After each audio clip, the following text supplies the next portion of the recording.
Ich bin Fritz Hering. Ich koche, ich esse und ich fahre übers Land.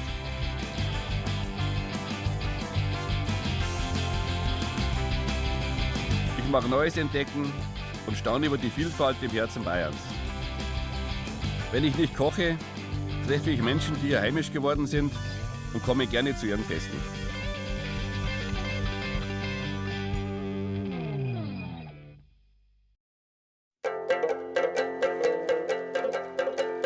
Bei uns in Bayern gibt es Menschen aus aller Welt. Heute treffe ich Solongo. Sie ist Mongolin und erst seit 3 Jahren in Deutschland. Solongo möchte mir zeigen, worauf die Mongolen in München besonders stolz sind. Schön, dass du gekommen bist. Freue ich mich sehr. Und, wie war die Fahrt? War alles wunderbar. Ja? Passt zur Jurte jetzt, oder? Jetzt gehen wir Ja, zur genau. Jurte. Ja, ich habe mein Auto draußen. Ja. Bevor Solongo nach München kam, war sie Ansagerin im mongolischen Fernsehen und schon in ihrer Kindheit begeisterte sie sich für die deutsche Sprache.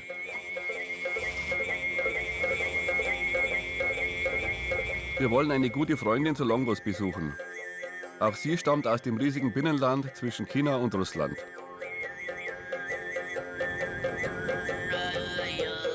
Es ist die Olympiasiegerin Mungbaya Djorsun. Aus Heimweh hat sie aus ihrer Heimat ein typisch mongolisches Nomadenzelt mitgebracht.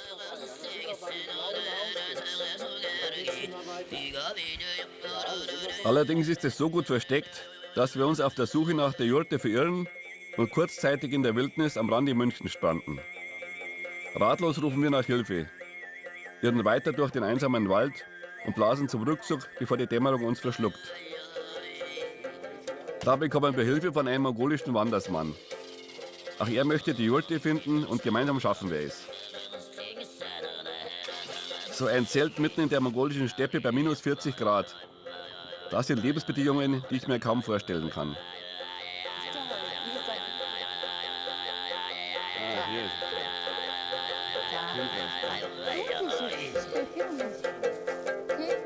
Hallo. Freut mich, Fritz, freut mich sehr. Was ist jetzt das Original-Jurte? Sag mal, ist das Ja, das ist der Original, ja. Das ist nicht größer, hä? Es gibt ja verschiedene Größen. Das ist der meistens der Original typisch größer. Und da seid ihr hier so mal am Wochenende hier oder so, oder? Macht ihr das? Ja, Das ist so richtig euer, ja, genau. so ein richtig schönes Leben. Ne? Komplimente, das sage ich. Das ist schön. Wahnsinn. Und im Winter seid ihr dann auch da drinnen, oder? Und da kocht ihr? Oder? Normal ist es auch. Und es wird auch warm dann, oder? So. Genau.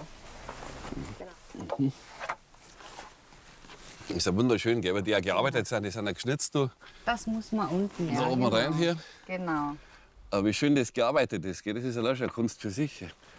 Musst du dir mal vorstellen. So, jetzt haben wir es da. Jetzt pass auf. Jetzt ist es fertig. Da haben wir da eine wieder. Genau. Wunderbar. Super da. Schön, gell? Aber wie exakt das ist, gell? Das Ja.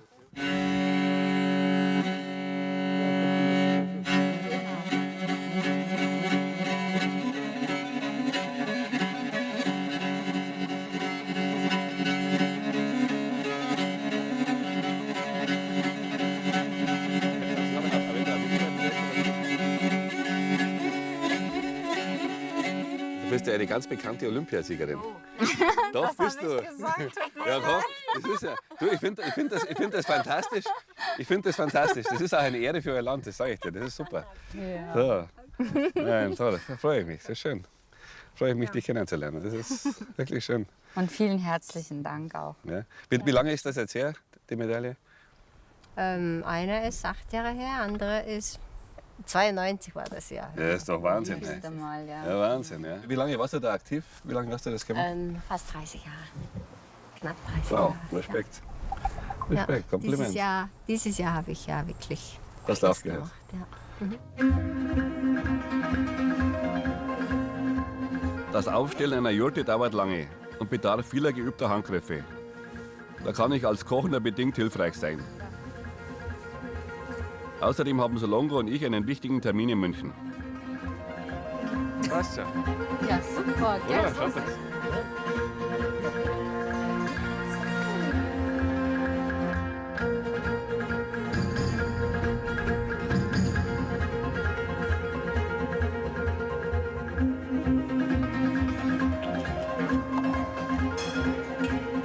In einer bayerischen Wirtschaft wartet der mongolische Botschafter und seine Kulturbotschafterin, eine ehemalige Miss Mongolei, auf uns.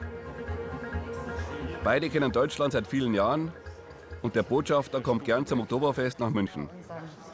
Herrn Botschafter Boller, Freut mich sehr. Botschafter, freut mich sehr, ist meine Freude, eine Ehre. unsere Schön, dass Sie treffen dürfen. Kulturbotschafterin Eulen. Hallo, meine Frau, freut mich sehr. Tag. Ist mir eine Freude und eine Ehre. Schön. Sie sind schon lange in Deutschland? Ich bin seit 2 Jahren Botschafter. Was gefällt Ihnen eigentlich besonders hier in Deutschland, dass Sie dort Botschafter geworden sind? Haben Sie da irgendwie einen besonderen Bezug zu dem Land, zu Deutschland, oder war das Zufall? Zu Deutschland haben die Mongolen ein ganz besonderes Verhältnis. Während der Zeit der Zusammenarbeit mit der DDR wurden sehr viele Mongolen hier ausgebildet. Es gibt 30.000 circa Mongolen, die Deutsch sprechen. Das ist 1% der gesamten Bevölkerung. Das ist schon beachtlich, ne? Ja, das ist schon sehr schön. Das ist ein ganz besonderes Verhältnis zu Deutschland. Ja, schön. Ja, Sie sprechen auch perfekt. Also das ist, Ich bin einer von den 30.000. ja, akzentfrei. Gibt es ja in der Mongolei auch deutsche Restaurants? Haben Sie zum Beispiel jetzt auch ein deutsches Restaurant? Sie müssen unbedingt mal in die Mongolei kommen. Dann werden Sie das vor Ort, Sie haben es versprochen. Nein, es ist mir auch, ich hab so viele Bilder schon gesehen und das ist wirklich auch ein Traum von mir, weil es ist ein wunderschönes Land. Also allein schon vom Fernsehen, das ist unglaublich. Ne? Das ist sehr, sehr schön. Jetzt kommt der bayerische Brotzeit, oder? Das ist recht. Das ist die Besonderheit der mongolischen Küche. Man kann grob die Küche so beschreiben, es gibt eine Fleischküche und eine Milchküche. Fleisch wird gegessen in Winterzeit und Milch oder Produkte aus Milch in Sommerzeit. Das kann man so grob einteilen. Dann habe ich noch was gelesen, das müssen Sie mir auch sagen. Da werden die Murmeltiere, ja, die werden ausgenommen, ja, und dann kommt da heißer Stein rein, ja, da wird das wieder irgendwie zugenäht und dann so Löcher reingemacht. Und das soll gut schmecken. Ich kann mir das nicht vorstellen. Aber was In der Tat, das schmeckt sehr gut.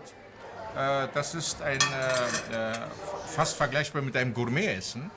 Und das ist auf eine natürliche Weise zubereitet, wie es damals die Mongolen oder die Nomaden getan haben. Man hat die Steine erhitzt im Feuer. Und dann mit den Steinen bereitet man das Fleisch zu. Schmeckt aber sehr gut. Schmeckt sehr gut. Haben Sie das schon gegessen, die Murmeltiere? Das hat jeder Mongole Jeder gegessen. Mongole.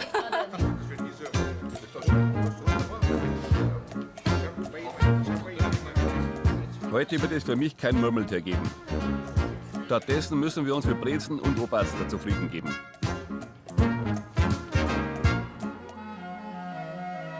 Am nächsten Tag habe ich eine Verabredung vor einem buddhistischen Tempel. Hallo, Magic. Hallo Fritz. Freue ich mich, Grüß freue dich. mich, dich zu sehen. So. Zugepasst, gell? Das ist ein mongolisches Ritual. Wenn man Leute gerne mag, dann macht man das bei uns ja auch immer so. Ja, ne? genau. Und vor allen Dingen diese Handhaltung ist ja dafür von früher, dass man ohne verschiedene Waffen und in Frieden zu dir kommt. Ah, deswegen ist die Handhaltung. Derjenige. Genau. Ja, das ist gut. Gut. So, was hast du alles jetzt, dabei? meine Utensilien zum Kochen Ja, laden wir aus. Und da das kommt... willst du alles rausladen, oder? ja, eigentlich schon. Okay. Besonders der Magic kommt kam als jetzt, Studentin in die DDR und wurde Übersetzerin. Später verschlug sie das Leben nach Bayern, wo sie mit ihrem Catering-Service für tibetische Mönche kocht. Ja, ja, das drauf. Was hast du da noch? Das braucht man aber nicht, oder? Doch, die nehme ich dann mit der Hand.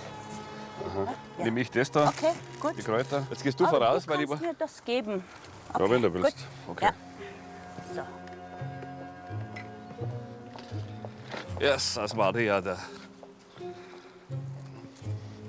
Wo müssen wir denn da hin, in den ersten Stock oder was? Da geht schon. Die Mongolei und Tibet sind religiös eng miteinander verbunden. Beide sind mehrheitlich buddhistisch.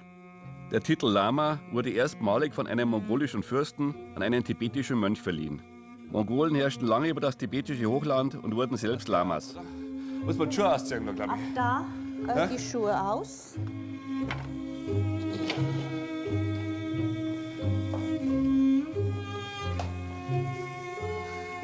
Hallo.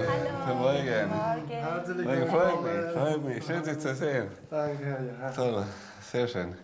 Ja, schön, dass wir hier sein dürfen in Ihrer Küche. Ich freue mich. Ja, haben Sie auch Hunger hoffentlich? Ja, noch nicht, aber Aber, bald. ja, aber sie ist eine sehr gute Köchin anscheinend. Ich habe gehört, mongolische Essen, oder? Mongolische Mongolisches Essen. Ja. Mods mache ich für Ja.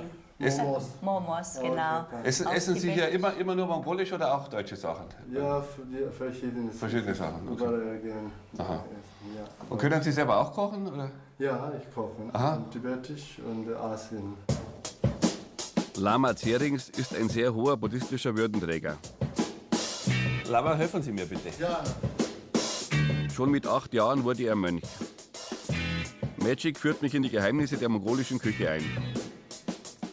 Die oft fetten Fleischgerichte passen zu den Lebensbedingungen und der extremen Temperaturen. Es wird Fleisch geschnitten. Das ist Lammfleisch. Davon brauche ich 300 Gramm. Okay, Jetzt machen wir Balu. Das ist ein Reisgericht. Und Reisgericht wird regional in der Mongolei unterschiedlich gemacht. Und diesen Balu habe ich von meinem Vater als Kind gelernt. Wie kann man das auf Deutsch übersetzen?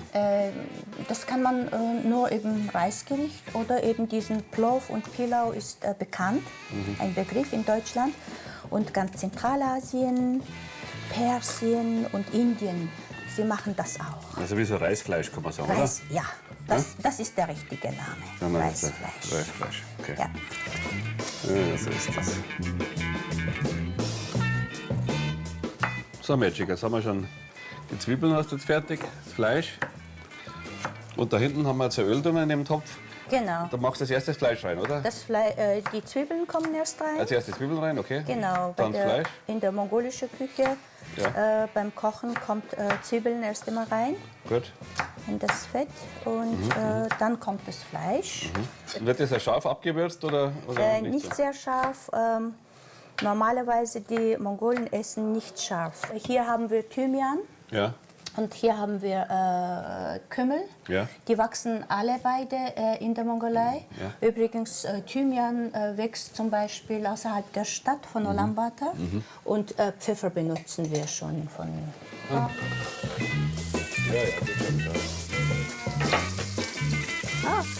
Hast du die braun werden, die Zwiebeln? Oder? Nicht unbedingt Oder braun auch glasig, werden, glasig halt? glasig. Also mit Joghurt tust du das marinieren? Mit Joghurt marinieren. Ja. Nicht eine größere Schüssel braucht, oder? Nein, das reicht. Reicht so, oder? Weil ich arbeite mit weniger Fleisch. Das reicht auch. Das habe ich auch noch nicht gesehen. Mit Joghurt marinieren, das Fleisch. Ja? Ja, das ist neu, das ist schön. Aha. Wunderbar, passt. Aber du machst jetzt da nichts mehr dran, keine Gewürze, nichts, nur das Joghurt. Ja, nur Joghurt. Weil Gewürz kommt dann später.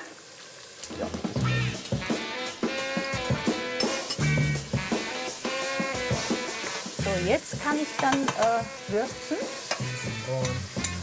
So. Okay. Und jetzt der Fell und wird weiter. Jawohl.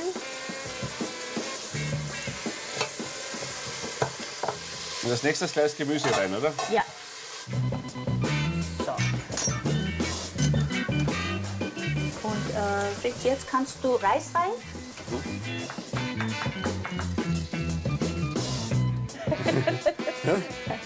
Sehr, gell? das ist sehr gewissenhaft. Ja. Das war jetzt der Knoblauch, oder? Ja, das ist Knoblauch und Gut. dann ist eigentlich Hast du jetzt alles drin, oder? schon alles drin. Was ich, ist okay, ja? Ja, das ist doch fein. Gut. Echt schon schön. Wunderbar. Und Und das was ist hast du jetzt dann vorbereitet? für die Nomaden sehr passendes Gericht, dass Ja. das alles in einem Topf reinkommt und dann zugedeckt wird und dann wird das Essen fertig. Ja klar, die haben auch nicht so viel Ist Platz. Aber ja, normalerweise genau. in der Jurte, was ich so von Fotos kenne, Ja. ist ja in der Mitte so eine Feuerstelle, gell? Da wird in dem, wie heißt das, dieser Kessel In gekocht. den Kessel gekocht. Wenn das soweit fertig ist, dann kochen wir weiter mit dem Boots. Okay. Und die Boots kommen in den Dampftopf rein und Genau, das Wasser kocht. Das kocht schon, da kann man schon reinmachen, oder? In das kochende Ach so, in den Wasser, Dämpfer sie rein? werden gedämpft. Ah, in den Dämpfer rein. Genau. Aha, so machst du das.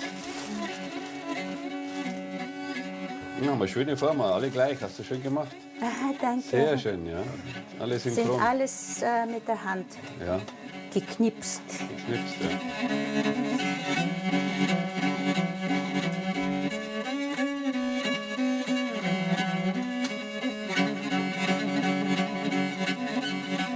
Und das ist jetzt auch ein typisch mongolisches Küchengerät, Ja. der Dämpfer, gell? Ja, jede Familie hat das. Jede Familie hat das. Genau. Aber sag mal, diese Art von Teigtaschen, die gibt es eigentlich in ganz Asien, so, oder? Die In man- ganz Asien. Also immer ein bisschen anders variiert. Heißen unterschiedlich Heißen und die unterschiedlich, Füllungen ja. schmecken unterschiedlich. Das sind die vegane Variante. Was hast du da drin? Das sind verschiedene Gemüse wie Frühlingszwiebel, Brokkoli, Karotten, Weißkraut und Zwiebeln natürlich auch noch und Kichererbsen und Bulgur. Das ist jetzt aber nicht unbedingt vegan, ist das nicht unbedingt typisch mongolisch, ne? Das ist, ist halt jetzt jetzt moderner, mittlerweile moderne Form. Gut. Die kommen dann Ja. Wie lange brauchen die jetzt ungefähr? 20 bis 22. 22 Minuten. Dann machen wir einen Deckel drauf. Genau. Und Gut. wird dann gekocht. Du, was ich dich fragen wollte, bei 40 Grad minus, da braucht doch kein Mensch einen Kühlschrank oder Gefriertruhe, oder? Früher haben sie nicht gebraucht. Ja. Und nach der Jahreszeiten haben sie gelebt, aber jetzt haben sie Kühlschrank. Also auch in der Jurte, oder? In der Jurte auch. Aber nicht im Winter halt. Im Winter brauchen sie nicht und die Familien schlachten dann mehrere Tiere, 2 Schafe, einen ganzen Rind und dann sozusagen lagern sie draußen in so einem Erdloch und der bleibt im ganzen Winter tief gefroren. Ich wollte gerne meinen Tee Was ist in das? die Thermoskanne. Das ist dieser Buttertee mit ein bisschen Salz. Buttertee, kenn Genau, ich das habe ich dann, das ist mongolischer Tee. Hast du da einen Teebeutel drin, oder? Ich habe so unseren Tee, das ist so eine Art grüner Tee, Ja. in Teebeutel eingetan, damit der Tee dann... Und das ist Milch, oder? Was ist da Milch? Das ist Wasser, Milch und dann ein bisschen Butter. Und normalerweise kommt Schmalzbutter rein. Ich habe sehr wenig reingetan. Und das ist sehr typisch und üblich bei den Und Mongolen. das trinkt man auch zu jedem Essen auch. Ja, Frühstück auch so? ja. Genau. Richtig schön aufgegangen sind die auch, gell? Alle bringst du aber nicht drauf.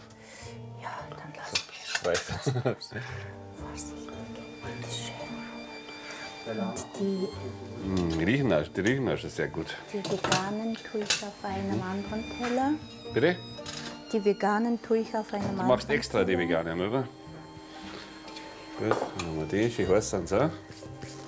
Machst du Fleisch oder vegan? Fleisch. Fleisch, ja. Jawohl. So, jetzt schenke ich den Tee ein. Das ist jetzt eine typische mongolische Teekanne, oder? Ja, das ist mongolische Teekanne Wie schön. mit Genghis Khan Ein Genghis Khan. drauf. Aber er ist ein Held in der Mongolei. Genghis Khan ist ein Held, oder? Auf alle Fälle. Ist gut. Sehr gut. Ja. So, So, und fangen dann wir an. bitte Bootsessen, Lama, das ist mit Fleischfüllung und das ist mit Gemüse.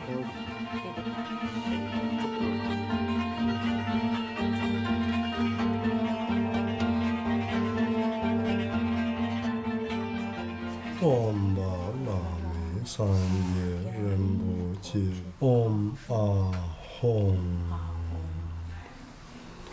Shilani Pochu. Guten Appetit. Guten Appetit. Und die Mongolen essen mit der Hand, Tibeter auch. Und das wird so, wird ein kleines Loch Ja. reingebissen, Ja. damit der Saft dann nicht irgendwo in alle Richtungen Aha. fliegen oder beziehungsweise spritzen. Und dann kann man essen. Und warum beten die Mongolen, also auf Tibetisch, was meinst du? Buddhismus ist ja aus Tibet nach Mongolei gekommen. Oder ja, kann man sagen. Und deshalb die ganzen buddhistischen Bücher und alles ist auf Tibetisch. Und die Lamas, die in der Mongolei in den Tempeln sitzen, sie studieren alles auf Tibetisch. Deshalb. Und ist das eine große Freundschaft zwischen Tibet und der Mongolei? Ja. Schon. Sie sind sehr befreundet auch, man ist sich. Ja. Sehr Danke. lecker. Ja? Ganz lecker. Ich gehe für Tibet.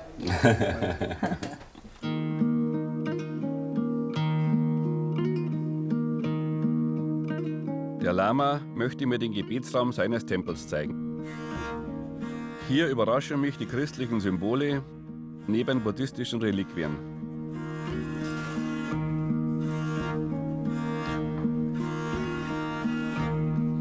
Diese Song. Und das ist dann praktisch schon die Kirche, kann man sagen, hier, oder? Der Tempel. Der Tempel, ja. Aber normalerweise hier wird dann gebetet, Ja, oder? normalerweise hier 4-mal in der Woche wir Gebete, Meditation, Unterricht, alles machen hier.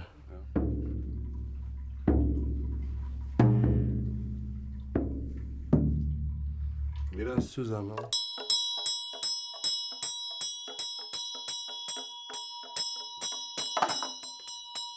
Wow. Das hat schon was, gell? Ja. Das hat schon was. Aber überhaupt im Glauben sind immer so die Glocken sehr wichtig, gell? Im katholischen Glauben hat man ja auch die Leute, die auch die Ministranten. Ja. Glocke ist buddhistisch, eine ist der Geist. Warum liegt jetzt hier zum Beispiel so ein Foto? Wer ist das? Das ist gestern bringt jemand in den Pub. Der Papst ist das, ja eben. Pub Französisch, ja. Ja. Ja. Ist das ein Freund von ihm? Sind die Freunde? Er kennt nicht, aber wir respektieren alles Religion. Und dann diese Maria oder diese, der englische, ich habe Ja, das ist aus katholische Kirche. Ja. Besonders stolz ist der Lama auf sein Sandmandala. Ein Sinnbild für die Vergänglichkeit alles Seins. Komplimento. Ja. Respekt. Das ist unglaublich. Schön. Am nächsten Tag treffe ich Solongo wieder. Auf einem Markt kaufen wir die Zutaten für Zuiwan, ein anderes mongolisches Nationalgericht.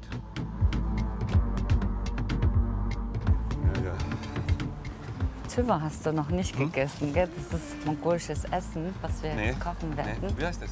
Ganz nebenbei gibt sie mir Geschichtsunterricht und erzählt von mongolischen Reitertrupps, die im Mittelalter bis tief nach Europa einfielen.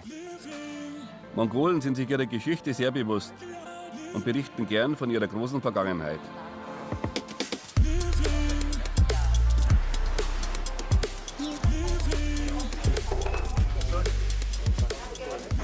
Grüß Anna, aber Guten Morgen. wir kriegen mal Rindfleisch, Lende am besten, 2 Kilo Lende.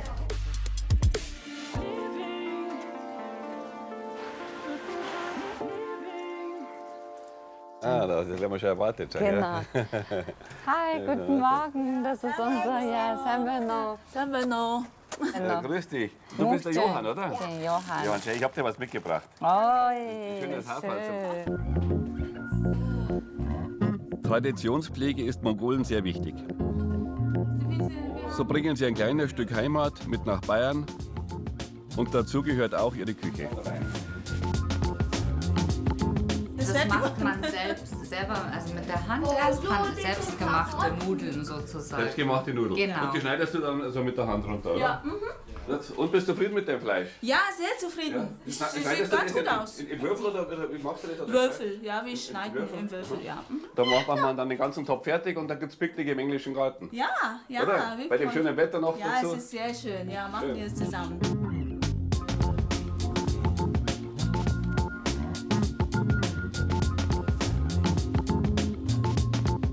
Wir brauchen unbedingt so ein Messer. So die ganz diese. Wenn es gefroren ist praktisch. Ja. Zeigst du mir nochmal bitte das Messer? Ja. Das ist also schon. Ja, das ist jetzt nur von der Optik sieht es aus Wie ein Hackbeil, aber das ist ganz dünn, gell? Und hat eine wahnsinnige Schärfe da.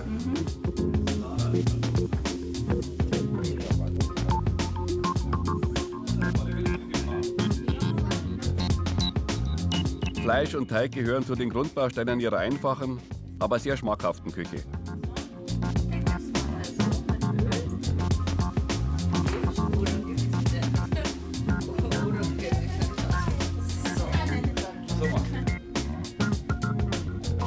Ich eile zum Flughafen, um die Gruppe Ekşiglen zu empfangen. Sie macht traditionelle mongolische Musik. Alle Bandmitglieder haben eine langjährige Ausbildung in der Hauptstadt Ulaanbaatar gemacht. Hallo, grüß euch.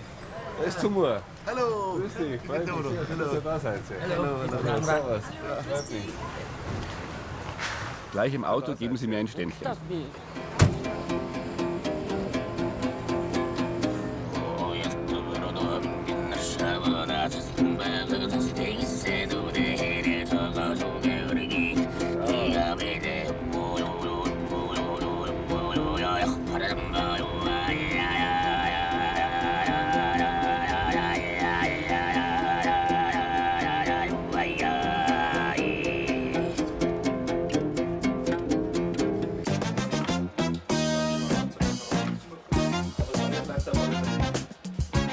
In Mukchins Küche wird derweil fleißig weitergekocht. Alle packen mit an.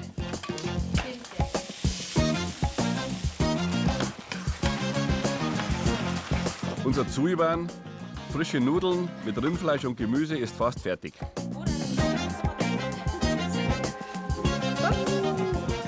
Genau, wir haben jetzt das 20 Minuten gedünstet. Die Teig sind alles mit Öl. Es geht leicht auseinander. Jun, darf ich auch Lenik? Super, danke, Mädels.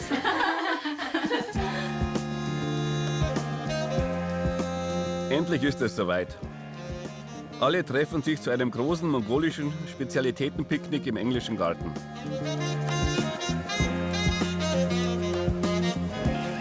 Und was sagt ihr? Ist das nicht... Oh, Mongolia, du! Ja, ist das nicht schön?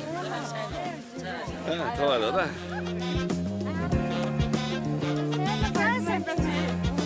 Mongolen sind ein wirklich gastfreundliches Volk.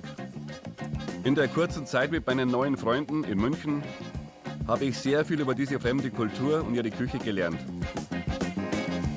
Besonders beeindruckt hat mich die mongolische Volksmusik mit ihren Kehlkopfgesängen und den Pferdekopfgeigen, die so heißen, weil sie am Halsende mit einem Pferdekopf verziert sind. Es ist schön zu sehen, wie dieses uralte asiatische Nomadenvolk seine Traditionen pflegt und sich hier bei uns in Bayern trotzdem so heimisch fühlt. Ihr schaut toll aus, Jungs. Sensationell. Ehrlich, unglaublich. Der Gürtel, den will ich dir schon wieder abkaufen. Da haben wir da. Und ihr spielt jetzt einfach so richtig schöne mongolische Volksmusik, oder?